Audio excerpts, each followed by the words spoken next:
Face à la menace de l'urbanisation galopante sur la souveraineté alimentaire, les voix se lèvent et les idées convergent. Facilité par l'ONG Amari Bénin,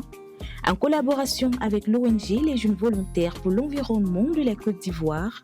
ce deuxième forum des jeunes Africains sur le foncier, qui a été lancé le 2 août 2026 à Cotonou, vient à juste titre pour analyser les impacts de l'urbanisation accélérée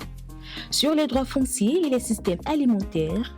produire des recommandations et renforcer la mobilisation de la jeunesse pour une gouvernance foncière équitable et durable. Les objectifs précis c'est déjà de connaître effectivement quelles sont les difficultés ou encore quels sont ce que chaque pays rencontre dans son pays par rapport à la question du foncier, à l'accès au foncier et aussi à l'appropriation du foncier Et en même temps aussi, nous voulons aussi discuter sur aussi l'accès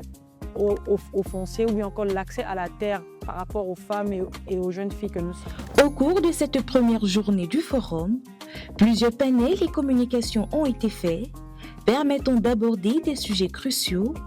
tels que la pression urbaine et l'accaparement des terres, l'agroécologie comme réponse à la perte des terres agricoles, l'urbanisation et les conflits fonciers. Nous voyons qu'aujourd'hui, l'agroécologie peut être la solution par rapport à beaucoup de problèmes, par rapport à la souveraineté alimentaire. Aujourd'hui, on parle d'agriculture familiale, même par rapport à la santé. Aujourd'hui, l'agroécologie permet d'aider les gens. Donc, je pense que les preuves sont là aujourd'hui. Il y en a qui disent que bon, ça ne peut pas nourrir le monde et tout ça, mais les preuves sont là. Aujourd'hui, ceux qui font de l'agroécologie, les parties les plus souveraines de nos pays, c'est des gens qui font des pratiques agroécologiques. Nos échanges ont permis de vraiment discuter sur la question de la gouvernance foncière au niveau de plusieurs pays, d'essayer de faire des partages d'expériences sur la manière dont les terres sont gouvernées dans la plupart des pays. En tant que Sénégalais, en tant que aussi un acteur de la société civile sénégalaise qui travaille sur ces questions-là, je suis très honoré et très content d'être présent ici et de discuter de ces questions-là avec mes pairs africains et d'essayer ensemble de mobiliser, de trouver des solutions que nous allons après essayer de proposer à nos gouvernements, à nos communautés, mais aussi aux organisations de la société civile. Ma satisfaction déjà, c'est le fait qu'on a déjà une vision plus claire et plus précise par rapport à ce que chaque pays subit déjà. Et en même temps aussi,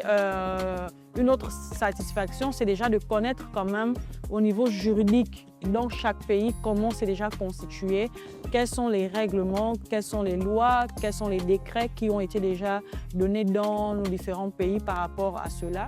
À travers ces échanges, les jeunes Africains entendent faire de la question foncière un enjeu majeur de développement et de souveraineté alimentaire.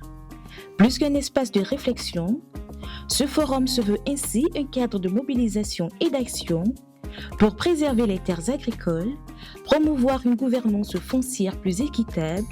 et construire des systèmes alimentaires durables face à l'urbanisation croissante.